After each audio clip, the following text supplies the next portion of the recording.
السلام علیکم دوستوں یہ دو گناہ کبھی مت کرنا، کیونکہ ان دو گناہوں کی معافی نہیں ہے۔ دوستوں آپ لوگوں نے سنا ہوگا کہ اکثر سنتے ہوں گے کہ اللہ تعالیٰ معاف کرنے والا ہے، بے شک اللہ معاف کرنے والا ہے، آپ کے ہر گناہوں کو معاف کر دے گا۔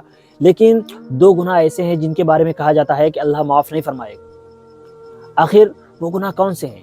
آخر وہ کون سی غلطیاں ہیں جو انسان سے ہونے کے بعد اس کی معافی نہیں ملتی، اس کی صرف سزا ملے گی؟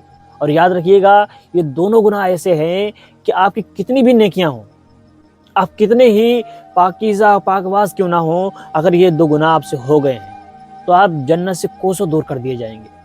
تو آخر وہ کون سے گناہ ہیں؟ آج ہم لوگ اس ویڈیو میں اسی کے بارے میں بات کریں گے کہ آخر وہ کون سے گناہ ہیں جن کی معافی نہیں ہوتی۔ سب سے پہلا گناہ شرک ہے۔ شرک کے بارے میں کہا جاتا ہے کہ اللہ تعالیٰ معاف نہیں فرماتا، اللہ معاف فرمانے والا ہے، معاف کر دے اس کی قدرت ہے۔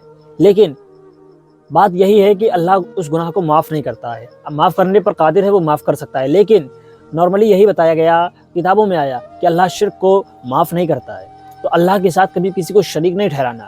اب بہت سارے مسلمان بھائی کہیں گے کہ بھائی ہم تو اللہ کے ساتھ کسی کو شریک نہیں ٹھہراتے ہیں، لیکن میرے بھائی ہم بہت ساری غلطیاں ایسی کر جاتے ہیں جس کی وجہ سے ہم اللہ کے ساتھ شریک لوگوں کو ٹھہرا دیتے ہیں۔ آخر یہ کیسے ہوتا ہے؟ تو اس ویڈیو میں ہم لوگ اسی کے بارے میں بات کریں گے۔ دوستو آج کل کفار کی ایسی سازشیں چل رہی ہیں جس کے تحت ان سازشوں کے چکر میں پھنس کر ہم بھی اللہ کے ساتھ لوگوں کو شریک ٹھہرا دیتے ہیں۔ اب بہت سارے لوگ پوچھیں گے کہ ایسا کیسے ہوتا ہے؟ تو یہ ایسے ہوتا ہے کہ آپ نے بہت سارے گانے سنے ہوں گے جس میں شرکیہ الفاظ ہوتے ہیں، کفریہ کی تو بات ہی چھوڑیے، شرکیہ الفاظ ہوتے ہیں جس میں آپ المعاذ اللہ کے ساتھ میں لوگوں کو شریک ٹھہرا رہے ہیں۔ جیسے کہ کئی سانگ ہیں، ہم نے انسٹاگرام پر اس پر ویڈیوز بھی بنائی ہیں، آپ دیکھ سکتے ہیں۔ جیسے کہ ایک سانگ ہے، سزا رب جو دے گا وہ منظور ہوگی، کہ اب ہم تمہاری عبادت کریں گے، معاذ اللہ۔ اس میں شاعر کہتا ہے کہ یعنی اپنی محبت سے، یعنی اس لڑکی سے کہہ رہا ہے کہ رب جو بھی سزا دے گا وہ منظور ہے، ہم اب تمہاری عبادت کریں گے، معاذ اللہ۔ ذرا سوچئے کہ ایسے الفاظ، ایسے شرکیہ الفاظ جب ہم سنیں گے تو ہم بھی ایمان سے خارج ہو جاتے ہیں، ہمارا ایمان چلا جاتا ہے، ہم بھی یعنی اللہ کے ساتھ اس کو شریک ٹھہرا رہے ہیں۔ ایسے ہی بہت سارے سانگ ہیں، ہم آپ کو کتنے نام بتائیں، ابھی نام تو ہم کو پورے یاد نہیں، لیکن اس پر ہم نے بہت سارے سانگ پر ویڈیوز بھی بنائی ہیں، آپ لوگ دیکھ سکتے ہیں۔ لیکن اس طرح کے سانگز آج کل بہت زیادہ چل رہے ہیں، یعنی بہت سارے نئے سانگز بھی ایسے آ رہے ہیں جس میں شرکیہ الفاظ ہیں۔ اور حیرانی کی بات تو یہ ہے کہ ہمارے مسلمان ان کو گنگناتے پھرتے ہیں، ان کو گاتے ہوئے تھکتے نہیں ہیں، ان کی زبانوں پر وہ گانے رہتے ہیں۔ اتنی حیرانی کی بات ہے، اور اس چیز کا انہیں علم ہی نہیں ہوتا ہے کہ وہ شرک کر بیٹھے ہیں۔ میرے بھائی کبھی بھی پہلی بات تو گانے ہی نہیں سننے چاہیے، اور اس طرح کے شرکیہ اور کفریہ الفاظ والے سانگ تو بالکل ہی نہ سنیں، ان کا بائیکاٹ کریں، ان سے دوری اختیار کریں۔ آپ کو سننا ہے تو آپ نعت شریف سن لیجئے، حمد پاک سن لیجئے، اگر آپ کو اور بھی کچھ سننا ہے تو آپ نظم وغیرہ سن لیجئے، نشید وغیرہ سن لیجئے۔ ضروری نہیں کہ آپ گانے ہی سنیں، آپ کو سننا ہے آپ نعت پاک سن لیجئے، نظمیں ہیں، حمد ہیں، کلام ہے، جو بھی اسلامک کلام ہے وہ آپ سن سکتے ہیں۔ اس میں اللہ نے وہ کوشش رکھی ہے، آپ سنیں تو ایک بار، آپ کا دل بھی اس طرف کھنچتا ہوا چلا جائے گا۔ لیکن افسوس آج ہمارا نوجوان شرکیہ گانے سننا پسند کر رہا ہے۔ تو سب سے پہلا گناہ یہی ہے کہ اللہ کے ساتھ کسی کو شریک نہیں ٹھہرانا، اور اس گناہ سے ہمیں بچنا ہے۔ اب دوسرا گناہ کون سا ہے؟ دوسرا گناہ وہ ہے یعنی حقوق العباد۔ دوستو حقوق العباد ایسا گناہ ہے جس کا تعلق اللہ سے نہیں ہے، یعنی جیسے کہ آپ نے نماز نہیں پڑھی، اس کا تعلق اللہ سے ہے، اللہ معاف فرمانے والا ہے، وہ معاف کر دے گا۔ آپ نے روزہ نہیں رکھا، اللہ معاف فرمانے والا ہے، معاف کر دے گا۔ آپ نے زکوٰۃ نہیں دی، اللہ معاف فرمانے والا ہے، یعنی یہ اللہ کے حقوق تھے، آپ نے نہیں ادا کیے تو ایک بار کو اللہ آپ کو معاف کر دے گا۔ لیکن اگر آپ نے حقوق العباد ادا نہیں کیے، جیسے کہ پڑوسیوں کا حق ہے، آپ نے پڑوسیوں کا حق ادا نہیں کیا تو اس میں اللہ معاف نہیں کرے گا، اللہ کہے گا تمہارا پڑوسی اگر معاف کر دے گا تو میں بھی معاف کر دوں گا۔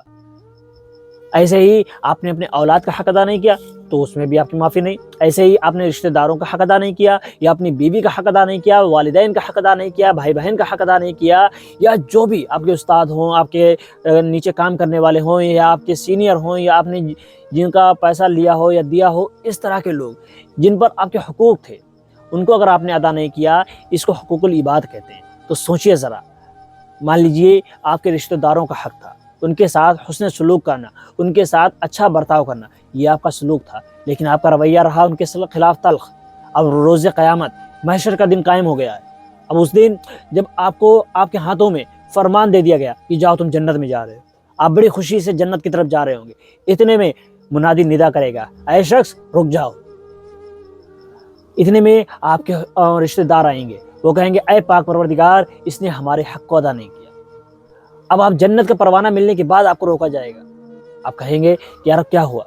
تو وہاں پہ تمہیں بتایا جائے گا کہ تم نے اپنے رشتہ داروں کے حق ادا نہیں کیے تھے۔ تو اللہ تعالیٰ ان سے کہے گا کہ تم کیا چاہتے ہو؟ اب وہ یعنی ان کی تیری نیکیوں میں سے وہ نیکیاں لیں گے۔ ذرا سوچو کہ جب وہ تمہاری نیکیوں میں سے اگر کسی کو موقع مل جائے، وہاں نفسا نفسی کا عالم ہوگا، ہر انسان ایک ایک نیکی کو ترس رہا ہوگا، وہاں پر جب اس سے یہ بولا جائے گا آپ کے رشتہ دار سے، یعنی جس کا بھی آپ نے حق مارا ہوگا، اس سے یہ کہہ دیا جائے گا کہ تمہیں اس کے کھاتے میں سے جتنی نیکیاں لینی ہے لے لو۔ تو آپ ذرا غور کیجئے کہ کیا وہ انسان ایک بھی نیکی آپ کے کھاتے میں چھوڑے گا؟ کبھی نہیں چھوڑے گا۔ کیوں؟ کیونکہ اس کو وہاں پر ضرورت ہوگی۔ لیکن اگر آپ نے وہاں پر نیکیاں کی ہوں گی تو آپ کو اللہ تعالیٰ معاف فرمائے گا۔ اللہ کہے گا تمہیں میں راضی کر دوں گا، تم اس کی نیکیاں بدلو، تمہارے رشتہ داروں کا حقوق ادا کر دے گا۔ لیکن اگر آپ نے رشتہ داروں کا حقوق ادا نہیں کیا، حسن اخلاق نہیں دکھایا ہوگا، اور بھی تمام حقوق ہیں وہ ادا نہیں کیے ہوں گے، تو آپ کی گرفت ضرور ہوگی۔